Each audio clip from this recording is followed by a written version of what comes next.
सच्चिदानन्दरूपाय विश्वोत्पत्त्यादिहेतवे तापत्रयविनाशाय श्रीकृष्णाय वयं नमः।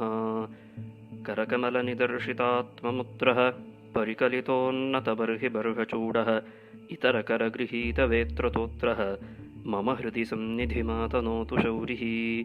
ॐ फलदं स्यात् पुराणं तु श्रीमद्भागवतं शुभं धर्मकामार्थमोक्षाणां साधनं स्यान्नसंशयः। कुमारा ऊचुः इति ते कथितं सर्वं किं भूय श्रोतुमिच्छसि श्रीमद्भागवते नैव भुक्तिमुक्तिकरे स्थिते। सूत उवाच इत्युक्त्वा ते महात्मानः प्रोचुर्भागवतीं कथां सर्वपापहरां पुण्यां भुक्तिमुक्तिप्रदायिनीं शृण्वतां सर्वभूतानां सप्ताहं नियतात्मनां यथा विधिततो देवं दुष्टवः पुरुषोत्तमं तदन्ते ज्ञानवैराग्यभक्तीनां पुष्टतापरा तारुण्यं परमं चाभूत् सर्वभूतमनोहरं। नारदश्च कृतार्थोऽभूत् सिद्धे स्वीये मनोरथे पुलकीकृतसर्वाङ्गः परमानन्दसंभृतः। एवं कथां समाकर्ण्य नारदो भागवत्प्रियः प्रेमगद्गदया वाचा तानुवाच कृताञ्जलिः। नारद उवाच धन्योऽस्मि गृहीतोऽस्मि भवद्भिः करुणापरैः अद्य मे भगवान् लब्धः सर्वपापहरो हरिः। श्रवणं सर्वधर्मेभ्यो वरं मन्ये तपोधनाः वैकुण्ठस्थो यतः कृष्णः श्रवणाद्यस्य लभ्यते। सूत उवाच एवं ब्रूति वै तत्र नारदे वैष्णवोत्तमे परिभ्रमन् समायातः शुको योगेश्वरस्तदा तत्रायजौ षोडशवार्षिकस्तदा व्यासात्मजो ज्ञानमहाब्धिचन्द्रमाः।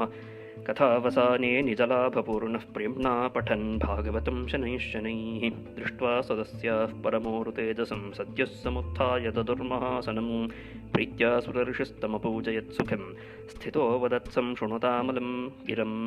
श्रीशुक उवाच निगमकल्पतरोर्गलितं फलं शुकमुखादमृतद्रवसंयुतं पिबत भागवतं रसमालयं मुहुरहो रसिका भुवि भावुकाः। धर्मः प्रोज्झितकैतवोऽत्र परमो निर्मत्सराणां सतान् वेद्यं वास्तवमत्र वस्तु शिवदं तापत्रयोन्मूलनं। श्रीमद्भागवते महामुनिकृते किं वा परैरीश्वरः सद्यो हृद्यवरुध्यतेऽत्र कृतिभिः शुश्रूषुभिस्तत्क्षणात्। श्रीमद्भागवतं पुराणतिलकं यद्वैष्णवानां धनं यस्मिन् पारमहंस्यमेव ममलं ज्ञानं परं गीयते। यत्र ज्ञानविरागभक्तिसहितं नैष्कर्म्यमाविष्कृतं तच्छृण्वन् प्रपठन् विचारणपरो भक्त्या विमुच्येन्नरः। स्वर्गे सत्ये च कैलासे वैकुण्ठे नास्त्ययं रसः अतः पिबन्तु सद्भाग्या मामुञ्चत कर्हिचित्। सूत उवाच एवं ब्रुवाणे सतिपातरायणो मध्ये सभायां हरिराविदासीत् प्रह्लादबल्युद्धव फाल्गुनादिभिः वृतः सुरर्षिस्तमपूजयच्च तान् दृष्ट्वा प्रसन्नं महदासने हरिं ते चक्रिरे कीर्तनमग्रतस्तदा भवो भवान्या कमलासनस्थो तत्रागमत्कीर्तनदर्शनाय। ಶ್ರೀಕೃಷ್ಣಪರಂಜ್ಯೋತಿಷೇ ನಮಃ. ಶ್ರೀಮದ್ಭಾಗವತಾನುಸಂಧಾನ ಮಾಲಿಕೆಯ ಮುಂದುವರಿಕೆಯಾಗಿ ಭಾಗವತ ಸಪ್ತಾಹ ವಿಧಿಯ ಸಂಪೂರ್ಣ ಪ್ರಕಾರಗಳನ್ನು ಯಾವುದೇ ವಿಧವಾದಂತಹ ಸಂಪ್ರದಾಯ ಭೇದವಿಲ್ಲದೆ ಸರ್ವೇ ಸಾಮಾನ್ಯವಾಗಿ ಎಲ್ಲ ಸಂಪ್ರದಾಯದವರೂ ಆಚರಿಸಲೇಬೇಕಾದಂತಹ ನಿಯಮವನ್ನು ವಿಧಿವಿಧಾನವನ್ನು ಸನಕಾದಿಗಳು ನಾರದ ಮಹರ್ಷಿಗಳಿಗೆ ಉಪದೇಶ ಮಾಡ್ತಾರೆ. ಅದಾದ ನಂತರದಲ್ಲಿ ಈ ರೀತಿಯಾಗಿ ಯಾವಾತ ಶ್ರೀಮದ್ಭಾಗವತವನ್ನು ಅನುಸಂಧಾನ ಮಾಡ್ತಾನೋ ಸಪ್ತಾಹ ವಿಧಾನದಲ್ಲಿ ಆತನಿಗೆ ಖಂಡಿತವಾಗಿಯೂ ಧರ್ಮಾರ್ಥ ಕಾಮ ಮೋಕ್ಷಗಳು ಸಿದ್ಧಿಸುತ್ತವೆ ಅಂತ ಹೇಳೋದು. ಮುಂದಕ್ಕೆ ಸನಕಾದಿಗಳು ನಾರದರನ್ನು ಕೇಳ್ತಾರೆ, ಪಾ ನಾರದ, ನೀನು ಯಾವ ಪ್ರಶ್ನೆಯನ್ನು ಕೇಳಿದ್ಯೋ ಶ್ರೀಮದ್ಭಾಗವತದ ಮಾಹಾತ್ಮ್ಯವೇನೋ, ಇದರಲ್ಲಿ ಎಲ್ಲ ವೇದಗಳ ಎಲ್ಲ ಉಪನಿಷತ್ತುಗಳ ಸಾರವೂ ಇದರಲ್ಲಿ ಅಡಕವಾಗಿದೆಯೇನೋ ಎಂಬಂತಹ ಒಂದು ಪ್ರಶ್ನೆಯನ್ನು ಕೇಳಿದ್ದೆಪ್ಪ. ಅದಕ್ಕೆ ಉತ್ತರ ರೂಪವಾಗಿ ಶ್ರೀಮದ್ಭಾಗವತದ ಮಾಹಾತ್ಮ್ಯವನ್ನು ನಾವು ಇಲ್ಲಿಯವರೆಗೂ ತಿಳಿಸಿದ್ದೇವೆ, ಇನ್ನೇನಾದರೂ ಸಂಶಯವಿದೆಯೇನು ನಿನಗೆ ಅಂತ ಕೇಳ್ತಾರೆ. ಶ್ರೀಮದ್ಭಾಗವತೆ ನೈವ ಭುಕ್ತಿ ಮುಕ್ತಿ ಕರೆ ಸ್ಥಿತೆ. ಇಷ್ಟು ಮಾತಂತೂ ಖಂಡಿತವಾಗಿ ಖಚಿತಪಡಿಸ್ಕೊಳ್ಬೇಕಪ್ಪ. ಶ್ರೀಮದ್ಭಾಗವತದಿಂದಲೇ ಭುಕ್ತಿ ಮತ್ತು ಮುಕ್ತಿ, ತ್ರಿವರ್ಗ ಮತ್ತು ಅಪವರ್ಗ, ಧರ್ಮಾರ್ಥ ಕಾಮ ಮೋಕ್ಷಗಳು ಎಲ್ಲವೂ ಕೂಡ ಶ್ರೀಮದ್ಭಾಗವತದಿಂದಲೇ ಸಿದ್ಧವಾಗುತ್ತೆ. ಕರೆ ಸ್ಥಿತಿ, ಭುಕ್ತಿ ಮುಕ್ತಿ ಎರಡೂ ಕೂಡ ಅಂಗೈಯಲ್ಲಿ ನಿಂತ್ಕೊಳ್ಳುತ್ತೆ ಶ್ರೀಮದ್ಭಾಗವತದಿಂದ ಅಂತ ಹೇಳಿದ್ರು. ಮುಂದಕ್ಕೆ ಈ ರೀತಿಯಾಗಿ ಭಾಗವತ ಮಹಾತ್ಮ್ಯವನ್ನು ಹೇಳಿ ಎಲ್ಲರಿಗೂ ಕೂಡ ಆ ಶ್ರೀಮದ್ ಭಾಗವತವನ್ನು ಕೇಳಬೇಕು ಅನ್ನುವಂಥ ಒಂದು ತತ್ಪರತೆ ಉಂಟಾಗುವಂತೆ ಮಾಡಿದ್ರು ಅಂತ ಲೆಕ್ಕ. ಹಾಗಾಗಿ ಸಂಪ್ರದಾಯದಲ್ಲಿ ಇಂದು ಕೂಡ ಶ್ರೀಮದ್ ಭಾಗವತವನ್ನು ಅನುಸಂಧಾನ ಮಾಡುವುದಕ್ಕೂ ಮುಂಚಿತವಾಗಿ ಅದರ ಮಾಹಾತ್ಮ್ಯವನ್ನು ಒಮ್ಮೆ ಪರಿಶೀಲಿಸಿ ಪರಾಮರ್ಶಿಸಿ ಆಸ್ವಾದಿಸಬೇಕಾಗುತ್ತೆ. ಕಾರಣ ಶ್ರೀಮದ್ ಭಾಗವತದಲ್ಲಿ ಪ್ರವೇಶ ಅತ್ಯಂತ ದುರ್ಲಭ. ಅಂತಹ ಪ್ರವೇಶಕ್ಕೆ ಒಂದು ಅವಕಾಶ ದೊರಕ್ತಾ ಇದೆ ಅಂತಾದರೆ ಅಲ್ಲಿ ಮನಸ್ಸು ವಿಚಲಿತವಾಗಬಾರ್ದು, ಅದು ದೃಢವಾದ ಭೂಮಿಕೆ ಮೇಲೆ ನಿಂತ್ಕೊಳ್ಬೇಕು. ಅದಕ್ಕೋಸ್ಕರವಾಗಿ ಈ ಮಾಹಾತ್ಮ್ಯ ಅನ್ನುವಂಥದ್ದು ಅಂತಹ ದೃಢಭೂಮಿಯನ್ನು ಒದಗಿಸಿಕೊಡುತ್ತೆ. ಹಾಗಾಗಿಯೇ ಈ ಶ್ರೀಮದ್ ಭಾಗವತದ ಮಾಹಾತ್ಮ್ಯವನ್ನು ಮೊಟ್ಟಮೊದಲನೆಯದಾಗಿ ಅನುಸಂಧಾನ ಮಾಡಬೇಕು. ಇದಾದ ನಂತರದಲ್ಲಿ ಸನಕಾದಿಗಳು ಅಲ್ಲಿ ನೆರೆದಿದ್ದಂತಹ ಆ ಒಂದು ಸಮುದಾಯಕ್ಕೆ, ಆ ಸಮೂಹಕ್ಕೆ ಶ್ರೀಮದ್ ಭಾಗವತದ ಕಥೆಯನ್ನು ಹೇಳ್ತಾರೆ. ಎಲ್ಲರಿಗೂ ಕೂಡ ಯಥಾವಿಧಿ ತಥೋ ದೇವಂ ತುಷ್ಟುವ ಪುರುಷೋತ್ತಮಂ, ಎಲ್ಲರೂ ಕೂಡ ತನ್ಮಯರಾಗಿ ತಲ್ಲೀನರಾಗಿ ಆ ಭಗವಂತನನ್ನು, ಪುರುಷೋತ್ತಮನಾದಂತಹ ಭಗವಂತನನ್ನು ಆರಾಧಿಸಿದರು. ಇದಾದ ನಂತರದಲ್ಲಿ ಯಾಕೋಸ್ಕರವಾಗಿ ಈ ಭಾಗವತ ಸಪ್ತಾಹವನ್ನು ನಾರದ ಮಹರ್ಷಿಗಳು ಮಾಡ್ತಾ ಇದ್ರು ಅನ್ನುವಂಥ ಉದ್ದೇಶವನ್ನು ಮರೆಯೋ ಹಾಗಿಲ್ಲ. ಜ್ಞಾನಭಕ್ತಿ ವೈರಾಗ್ಯಗಳಿಗೆ ಮತ್ತೆ ಪೋಷಣೆ ಸಿಗಬೇಕು, ಪುಷ್ಟಿ ಬರಬೇಕು. ಜ್ಞಾನ ವೈರಾಗ್ಯಗಳು ವೃದ್ಧಾಪ್ಯವನ್ನು ಪಡ್ಕೊಂಡ್ಬಿಟ್ಟಿವೆ, ಅದು ಮತ್ತೆ ಮರಳಿ ತಾರುಣ್ಯವನ್ನು ಪಡ್ಕೊಳ್ಬೇಕು. ಭಕ್ತಿಯು ಸರ್ವಾಂಗ ಸುಂದರೆಯಾಗಿ ಭೂಮಿಯಲ್ಲೆಲ್ಲ ಸಂಚರಿಸಬೇಕು. ಈ ಒಂದು ಮಹತ್ತರವಾದ ಸಂಕಲ್ಪದೊಡನೆ ನಾರದರು ಈ ಒಂದು ಭಾಗವತ ಸಪ್ತಾಹವನ್ನು ಕೈಗೆತ್ತಿಕೊಂಡಿದ್ರು. ಅದು ಸಂಪನ್ನವಾಯಿತು ಅಂತ ಸೂತರು ಶೌನಕರಿಗೆ ತಿಳಿಸ್ತಾರೆ. ಜ್ಞಾನ ವೈರಾಗ್ಯ ಭಕ್ತಿಗಳಿಗೆ ಪರಾಪುಷ್ಟತ, ಅತ್ಯಂತ ಶ್ರೇಷ್ಠವಾದ ಪರಿಪೋಷಣೆ ಸಿಕ್ತು. ತಾರುಣ್ಯಂ ಪರಮಂ ಚಾಭೂತ್, ಅಪ್ರತಿಮವಾದಂತಹ ತಾರುಣ್ಯವೂ ಕೂಡ ಜ್ಞಾನಭಕ್ತಿ ವೈರಾಗ್ಯಗಳಿಗೆ ಉಂಟಾಯಿತು. ಸರ್ವಭೂತ ಮನೋಹರಂ, ಅಲ್ಲಿ ಯಾವುದೋ ಒಂದು ಅಲೌಕಿಕವಾದಂತಹ ಒಂದು ಛವಿ, ಒಂದು ಕಾಂತಿ ಏರ್ಪಟ್ಟಿತ್ತು ಅಂತ ಹೇಳಿದ್ರು. ನಾರದರು ಕೃತಾರ್ಥರಾದರು. ತಾನು ಹಿಡಿದಂತಹ ಕೆಲಸ ಸಂಪನ್ನವಾಯಿತು ಅನ್ನುವಂಥ ಒಂದು ಸಂತೋಷ ನಾರದರಿಗೆ. ಮುಂದಕ್ಕೆ ಪುಳಕೀಕೃತ ಸರ್ವಾಂಗ, ಮೈಯೆಲ್ಲ ರೋಮಾಂಚಿತವಾಗಿ ನಾರದರು ಒಂದು ಮಾತನ್ನು ಹೇಳ್ತಾರೆ. ಧನ್ಯೋಸ್ಮಿ ಅನುಗೃಹೀತೋಸ್ಮಿ ಭವದ್ಭಿಃ ಕರುಣಾಪರೈಹಿ. ಸನಕಾದಿಗಳನ್ನು ಕುರಿತು ಹೇಳ್ತಾ ಇರುವಂತಹ ಮಾತು. ಖಂಡಿತವಾಗಿಯೂ ನಿಮ್ಮಗಳ ದರ್ಶನದಿಂದ, ನಿಮ್ಮಗಳ ಉಪದೇಶದಿಂದ, ನೀವು ಮಾಡಿದಂತಹ ಭಾಗವತ ಕಥೆಯಿಂದ ನಾನು ಖಂಡಿತವಾಗಿಯೂ ಧನ್ಯನಾಗಿದ್ದೇನೆ, ಅನುಗೃಹೀತನಾಗಿದ್ದೇನೆ. ಅದ್ಯವೇ ಭಗವಾನ್ ಲಬ್ಧ, ಇಂದು ನನಗೆ ಭಗವಂತ ದೊರಕಿದ ಹೃದಯದಲ್ಲಿ. ಸರ್ವಪಾಪಹರಃ, ಎಲ್ಲ ಪಾಪಗಳನ್ನು ಆಯ್ತೆ ಉಪನಿಷತ್ತು ಹೇಳುತ್ತೆ, ಕ್ಷೀಯಂತೆ ಚಾಸ್ಯ ಕರ್ಮಾಣಿ ತಸ್ಮಿನ್ ದೃಷ್ಟೇ ಪರಾವರೆ. ಪಾಪಕರ್ಮಗಳಲ್ಲಪ್ಪ, ಪುಣ್ಯಕರ್ಮಗಳು ಕೂಡ ಪುಣ್ಯಾಪುಣ್ಯ ವಿವರ್ಜಿತವಂತಹ ಎಲ್ಲ ಕರ್ಮಗಳು ಕೂಡ ಸುಟ್ಟು ಭಸ್ಮವಾಗಿ ಹೋಗುತ್ತೆ.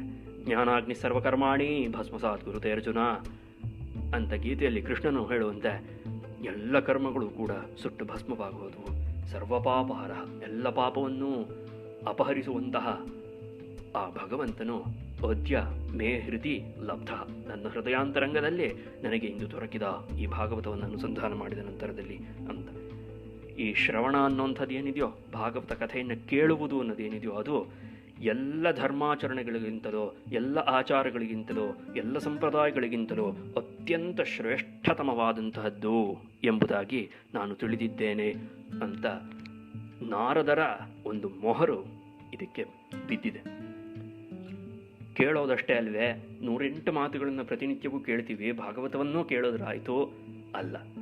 ಯಾವ ರೀತಿಯಾಗಿ ಭಾಗವತವನ್ನು ಕೇಳಬೇಕು ಅಂತ ಕೇಳಿದ್ರೆ ಆ ಕೂಡಲೇ ಭಗವಂತ ಹೃದಯದಲ್ಲಿ ಪ್ರಕಾಶಮಾನನಾಗಬೇಕು, ಹಾಗೆ ಕೇಳಬೇಕು. ಆಯ್ತು, ಹಾಗೆ ಕೇಳಿದ್ರು ನಾರದರು. ಅದಕ್ಕೋಸ್ಕರವಾಗಿ ನಾರದರು ಈ ರೀತಿಯಾದಂಥ ಒಂದು ಮಾತನ್ನು ಹೇಳ್ತಾ ಇದ್ದಾರೆ.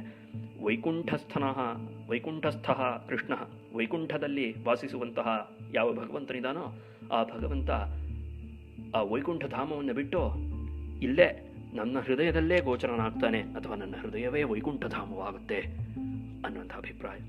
ಅಂದರೆ ವೈಕುಂಠವೋ ಕೈಲಾಸವೋ ಅದು ಮುಖ್ಯ ಅಲ್ಲ. ಇಲ್ಲಿ ಮುಖ್ಯವಾದಂಥ ವಿಷಯ ಏನಪ್ಪ ಅಂತ ಕೇಳಿದ್ರೆ ಭಗವಂತ ದೊರಕ್ತಾನೆ, ಭಗವತ್ ಸಾಕ್ಷಾತ್ಕಾರ ಆಗುತ್ತೆ ಶ್ರೀಮದ್ ಭಾಗವತವನ್ನು ಸರಿಯಾಗಿ ಅನುಸಂಧಾನ ಮಾಡಿದ್ರೆ ಅನ್ನೋದು ತಾತ್ಪರ್ಯ. ಸೂತರು ಮುಂದಕ್ಕೆ ಕಥೆಯನ್ನು ಮುಂದುವರಿಸಿ ಹೇಳ್ತಾರೆ. ಏನಾಯಿತು ಆ ಸನ್ನಿವೇಶದಲ್ಲಿ ಅಂತ ಕೇಳಿದ್ರೆ, ಏವಂ ಬ್ರುವತಿ ವೈ ತತ್ರ ನಾರದೇ ವೈಷ್ಣವೋತ್ತಮೆ. ಭಕ್ತಶ್ರೇಷ್ಠನಾದಂತಹ ನಾರದನು ಈ ರೀತಿಯಾಗಿ ಹೇಳುತ್ತಿರಲು ಆ ಕೂಡಲೇ ಪರಿಭ್ರಮನ್ ಸಮಾಜಾತಃ, ಪ್ರಪಂಚವನ್ನೆಲ್ಲ ಸುತ್ತಾಡುತ್ತಿದ್ದಂತಹ ವೈರಾಗಿಯಾಗಿ, ನಿಸ್ತರಂಗ ಮಹೋದಧಿಯಾಗಿ, ವೈರಾಗ್ಯ ಶಿರೋಮಣಿಯಾಗಿ, ಯಾವುದೇ ಭೇದವೂ ತೋರದಂತಹ ಅತ್ಯದ್ಭುತವಾದಂತಹ ಒಂದು ಪರಮಯೋಗದ ಸ್ಥಿತಿಯಲ್ಲಿ ನೆಲೆ ನಿಂತಿರುವಂತಹ ಶುಕಬ್ರಹ್ಮನು ಯೋಗೇಶ್ವರ ಅಂತ ಕರೆದರು. ಯೋಗೇಶ್ವರ ಆತ ಶುಕಬ್ರಹ್ಮ. ಆತ ಆ ಜಾಗಕ್ಕೆ ಆಗಮಿಸಿದ. ಎಲ್ಲಿ ಈ ಭಾಗವತ ಕಥೆಯು ಸಂಪನ್ನವಾಗಿತ್ತೋ, ನಾರದರು, ಸನಕಾದಿಗಳು ಇವರೆಲ್ಲರೂ ನೆರೆದಿದ್ದಂತಹ ಆ ದಿವ್ಯವಾದ ಗಂಗಾ ನದಿಯ ತಟ ಪ್ರದೇಶಕ್ಕೆ ಶುಕಬ್ರಹ್ಮರು ಬಂದರು. 16 ವಾರ್ಷಿಕ, 16 ವರ್ಷ ವಯಸ್ಸು ಅಷ್ಟೇ ಶುಕಬ್ರಹ್ಮರಿಗೆ. ಆಯ್ತು. ವ್ಯಾಸಾತ್ಮಜ, ವ್ಯಾಸನ ಆತ್ಮಜ ಪುತ್ರ, ಜ್ಞಾನ ಮಹಾಬ್ಧಿಚಂದ್ರಮಾಹ, ಜ್ಞಾನವೆಂಬಂತಹ ಮಹಾಸಾಗರದಲ್ಲಿ ಉದಯಿಸಿದ ಚಂದ್ರನಂತೆ ಇದ್ದರು ಶುಕಬ್ರಹ್ಮರು. ಕಥಾವಸಾನೆ ನಿಜಲಾಭಪೂರ್ಣ. ಭಾಗವತ ಕಥೆಯ ಸರಿಯಾದಂತಹ ಅನುಸಂಧಾನವಾದರೆ ಸಾಕ್ಷಾತ್ ಶುಕಬ್ರಹ್ಮನೇ ಅಲ್ಲಿ ಉಪಸ್ಥಿತನಾಗ್ತಾನೆ ಅಂತ ಲೆಕ್ಕ. ಹೇಗೆ ಆ ಜಾಗಕ್ಕೆ ಆಗಮಿಸಿದರು ಶುಕರು ಅಂತ ಕೇಳಿದ್ರೆ, ಶನೈಹಿ ಶನೈಹಿ, ಮೆಲ್ಲಗೆ ಮಧುರವಾಗಿ ಮೃದುವಾಗಿ ಭಾಗವತವನ್ನು ಪಠಿಸುತ್ತಾ, ಭಾಗವತವನ್ನು ಹಾಡ್ತಾ ಹಾಡ್ತಾ ಶುಕಬ್ರಹ್ಮರು ಆ ಒಂದು ಪ್ರದೇಶಕ್ಕೆ ಆಗಮಿಸಿದರು. ಅವರನ್ನು ನೋಡಿದ ಕೂಡಲೇ ಆಯ್ತೆ, ವಾಸ್ತವದಲ್ಲಿ ಊರ್ಧ್ವಂ ಪ್ರಾಣ ಹ್ಯುತ್ಕ್ರಮಂತಿ ಯೂನಸ್ಥವಿರ ಆಗತೆ ಅಂತ ಶಾಸ್ತ್ರ ಹೇಳುತ್ತೆ. ಯುವಕರ ಪ್ರಾಣಗಳು ತಾವೇ ತಾವಾಗಿ ಮೇಲೇಳತ್ತುವಂತೆ ಯಾವಾಗ ಒಬ್ಬ ವೃದ್ಧ ಆಗಮಿಸ್ತಾನೋ, ಯುವಕರು ಕುಳಿತಿರುವಂತಹ ಜಾಗಕ್ಕೆ ಅಯಾಚಿತವಾಗಿ ಒಬ್ಬ ವೃದ್ಧ ಆಗಮಿಸಿದ ಕೂಡಲೇ ಆ ವ್ಯಕ್ತಿಯ ಬರುವಿಕೆಯಿಂದಾಗಿಯೇ ಯುವಕರ ಪ್ರಾಣಗಳು ಮೇಲೆದ್ದು ಕುಣಿಯುತ್ತವೆ ಅಂತ. ಹಾಗಾಗಿಯೇ ಎದ್ದು ನಿಂತು ಗೌರವಿಸುವುದು ಅನ್ನುವಂಥ ಒಂದು ಸಂಪ್ರದಾಯ ಬಂದಿದೆ. ಅದು ಸಹಜವಾಗಿ ನಡೆಯುವಂತಹ ಕರ್ಮ ಅಂತ ಶಾಸ್ತ್ರ ಹೇಳುತ್ತೆ. ಆಯ್ತು. ಇಲ್ಲಿ ಶುಕಬ್ರಹ್ಮರು 16 ವಾರ್ಷಿಕ, ಚಿಕ್ಕ ಹುಡುಗ. ಆದರೂ ಅಲ್ಲಿ ನೆರೆದಿದ್ದಂಥವರು ಎಂಥವರು? ಸಂಪೂರ್ಣ ಭಾರತ ದೇಶದಲ್ಲಿದ್ದಂತಹ ಋಷಿ ಮಹರ್ಷಿಗಳೆಲ್ಲ ಅಲ್ಲಿ ನೆರೆದಿದ್ರು. ಸನಕಾದಿಗಳಿದ್ರು, ಬ್ರಹ್ಮನ ಮಾನಸಪುತ್ರರು, ನಾರದ ಮಹರ್ಷಿ, ಜ್ಞಾನಭಕ್ತಿ ವೈರಾಗ್ಯಗಳು, ಇವರಿಗಿಂತಲೂ ಬೇಕೆ ಇವರೆಲ್ಲರೂ ಕೂಡ ಏಕಕಾಲದಲ್ಲಿ ಮೇಲೆದ್ದು ನಿಂತರು ಶುಕಬ್ರಹ್ಮರು ಬರ್ತಿದ್ದ ಹಾಗೆ. ಅದು ಶುಕ ಅಂದರೆ, ಶುಕಬ್ರಹ್ಮ, ಆತನನ್ನು ಬ್ರಹ್ಮ ಅಂತ ಕರೆಯೋದೆ ಅದಕ್ಕೋಸ್ಕರವಾಗಿ ಶುಕಬ್ರಹ್ಮ ಮಹಾದೇವ. ದೃಷ್ಟ್ವಾ ಸದಸ್ಯ ಪರಮೋರು ತೇಜಸಂ, ಎಂತಹ ಒಂದು ತೇಜಸ್ಸಿನಿಂದ ಕಂಗೊಳಿಸ್ತಾ ಇದ್ರು ಶುಕರು ಅಂತ ಕೇಳಿದ್ರೆ, ಅದನ್ನು ನೋಡಿದ ಕೂಡಲೇ ಸದ್ಯ ಸಮುತ್ಥಾಯ, ಆ ಕೂಡಲೇ ಎಲ್ಲರೂ ಎದ್ದು ನಿಂತು ಮಹಾಸನಂದದು. ಶುಕಬ್ರಹ್ಮರಿಗೆ ಒಂದು ಅದ್ಭುತವಾದಂತಹ ದಿವ್ಯವಾದಂತಹ ಒಂದು ಆಸನವನ್ನು ಪರಿಕಲ್ಪಿಸಿಕೊಟ್ಟರು. ಸುರರ್ಷಿಯಾದಂತಹ ದೇವರ್ಷಿಯಾದಂತಹ ನಾರದರು ಅವರನ್ನು ಭಕ್ತಿಯಿಂದ ಪೂಜಿಸಿದರು ಶುಕಬ್ರಹ್ಮರನ್ನ. ಶುಕಬ್ರಹ್ಮರು ಸಂಪ್ರೀತರಾಗಿ 2 ಮಾತುಗಳನ್ನು ಆಡದ್ರಂತೆ ಆ ಸಭೆಯನ್ನು ಕುರಿತು. ಆ ಮಾತುಗಳನ್ನು ಯಥಾವತ್ತಾಗಿ ಸೂತರು ಶೌನಕರಿಗೆ ಈ ರೀತಿಯಾಗಿ ಹೇಳ್ತಾರೆ. ನಿಗಮಕಲ್ಪತರೋರ್ಗಲಿತಂ ಫಲಂ, ವೇದವೆಂಬಂತಹ ಕಲ್ಪವೃಕ್ಷದಿಂದ ಸಹಜವಾಗಿ ಪ್ರಾಕೃತಿಕವಾಗಿಯೇ ಯಾವುದೇ ರಾಸಾಯನಿಕವನ್ನು ಬೆರೆಸದೆ ಸಹಜವಾಗಿಯೇ ಮರದಲ್ಲೇ ಬಿಟ್ಟಂತಹ ಹಣ್ಣು ಎಷ್ಟು ಮಧುರವಾಗಿರುತ್ತೋ ಆ ರೀತಿಯಾಗಿ ಇದು ಒಂದು ರೀತಿಯಾದ ಹಣ್ಣೆ ಭಾಗವತ ಅನ್ನುವಂಥದ್ದು. ಈ ಹಣ್ಣು ಯಾವ ವೃಕ್ಷದಲ್ಲಿ ಬಿಟ್ಟಿದೆಯಪ್ಪ ಅಂತ ಕೇಳಿದ್ರೆ, ನಿಗಮಕಲ್ಪತರೋಹೋ, ವೇದವೆಂಬಂತಹ ಕಲ್ಪವೃಕ್ಷದಲ್ಲಿ ಬಿಟ್ಟಿರುವಂತಹ ಈ ಭಾಗವತವೆಂಬಂತಹ ಈ ಒಂದು ಹಣ್ಣನ್ನು ಶುಕಮುಖಾದ ಮೃತದ್ರವ ಸಂಯುತಂ, ಶುಕರು ಸಾಕ್ಷಾತ್ ತಮ್ಮ ಬಾಯಿಂದ ಅದನ್ನು ಹೇಳಿದ್ರಿಂದ ಗಿಳಿಕಚ್ಚಿದ ಹಣ್ಣು ಎಷ್ಟು ರುಚಿಯಾಗಿರುತ್ತೋ ಅಷ್ಟೇ ರುಚಿಯಾಗಿದೆ ಅಂತ ಶುಕಬ್ರಹ್ಮರು ಆಸ್ವಾದನೆ ಮಾಡಿ ತನ್ನದಾಗಿಸಿಕೊಂಡು ಅದನ್ನು ಯಥಾವತ್ತಾಗಿ ಹೇಳಿರೋದ್ರಿಂದ ಅದು ಶುಕಮುಖಾತ್, ಶುಕರ ಮುಖದಿಂದ ಈಚೆ ಬಂದಿದ್ದರಿಂದ ಅಮೃತ ದ್ರವ ಸಂಯುತ, ಅಮೃತವನ್ನು ಹೊತ್ಕೊಂಡೇ ಬಂದಿದೆ ಅಂತ ಲೆಕ್ಕ. ಅಂತಹ ಭಾಗವತಂ ರಸಮಾಲಯಂ,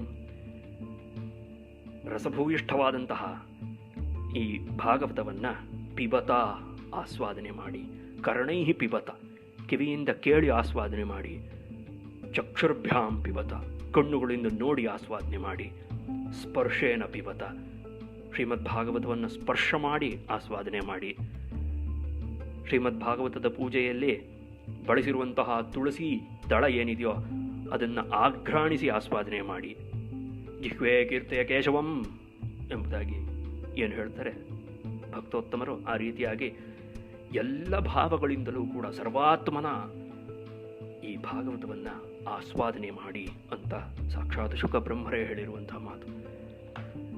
ಭಾವುಕಾಹ, ಭಗವಂತನ ಭಾವವನ್ನು ಸದಾಕಾಲದಲ್ಲೂ ಹೃದಯದಲ್ಲಿ ಧರಿಸಿದಂತಹವರೇ.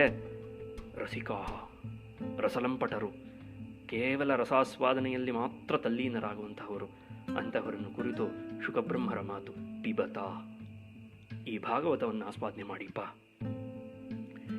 ಯಾಕೆ ಅಂತ ಕೇಳಿದ್ರೆ, ಪ್ರೋಜ್ಜಿತ ಕೈತವ, ಯಾವುದೇ ವಿಧವಾದಂತಹ ಮೋಸ, ವಂಚನೆ, ದಗ ಯಾವುದೂ ಇಲ್ಲದಂತಹ, ಬೇರೆ ಬೇರೆ ವಿಧವಾದಂತಹ ನೆಪಗಳು ಇಲ್ಲದಂತಹ ಧರ್ಮವು, ನಿರ್ಮಾತ್ಸರ್ಯವಾದಂತಹ, ಮಾತ್ಸರ್ಯರಹಿತವಾದಂತಹ ಧರ್ಮವು ಇಲ್ಲಿ ಉಪದೇಶಿಸಲ್ಪಟ್ಟಿದೆ.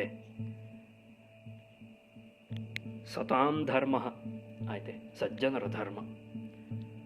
ಸೂಕ್ಷ್ಮ ಪರಮದುರ್ಜ್ಞೇಯ ಸತಾಂ ಧರ್ಮ ಪ್ಲವಂಗಮ ಅಂತ ಶ್ರೀರಾಮನು ಹೇಳುವಂತೆ, ಆ ಸತಾಂ ಧರ್ಮ, ಸತ್ಪುರುಷರು ನಡೆಯುವಂತಹ, ಸತ್ಪುರುಷರ ಹೃದಯದಲ್ಲಿ ಬೆಳಗುವಂತಹ ಯಾವ ಒಂದು ಧರ್ಮ ಉಂಟೋ ಆ ಧರ್ಮವು ಇಲ್ಲಿ ಹೇಳಲ್ಪಟ್ಟಿದೆ ಭಾಗವತದಲ್ಲಿ.